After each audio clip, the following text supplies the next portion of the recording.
जामनेर शहरामध्ये आज सायंकाळी एका कॅफेमध्ये एका मुलांसोबत काही मुलांचा वादविवाद झाला होता। ते वादविवादानंतर त्या मुलांना मारहाण केलं होतं आणि त्याला परत म्हणजे बसस्टँडजवळ आणून त्यानंतर परत मारहाण झाल्या होत्या। मग त्याच्यानंतर त्यांचे आईवडील त्या स्पॉटवर पोहोचला।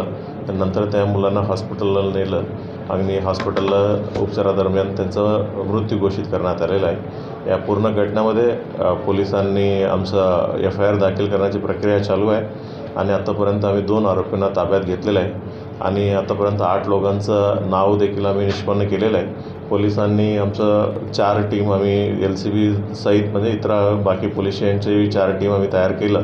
ते इतर आरोपींना देखील आम्ही लवकरात लवकर आम्ही अटक करणार आहे। सर्व लोकांना मी पोलीस डिपार्टमेंटमधून हीच आवाहन करू इच्छित आहे, म्हणजे पोलिसांनी आपलं काम करतायत, कोणताही अफवा कोणी विश्वास करू नये।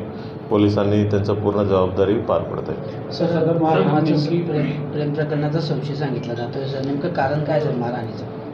ती सर्व गोष्टी आम्ही इन्व्हेस्टिगेट करत आहेत। एकदा इन्व्हेस्टिगेशनमध्ये पूर्ण आम्हाला क्लॅरिटी आल्यानंतर म्हणजे तुम्हाला आम्ही परत अपडेट करूया।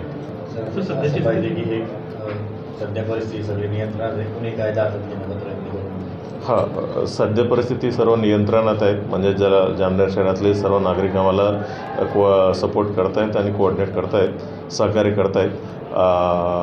कोणी म्हणजे अफवा इथं जमावामध्ये कोणताही कायदा हातात घेतलं किंवा कोणताही मिसचिवसपणा केलं त्याचं आमचं सगळीकडे CCTV आहे। आमचं सर्व लोकांचं मोबाईलमधून देखील म्हणजे खूप लोक व्हिडिओ फुटेज काढत आहेत। मग नंतर आपलं कारवाईचं बळी पडू शकतील।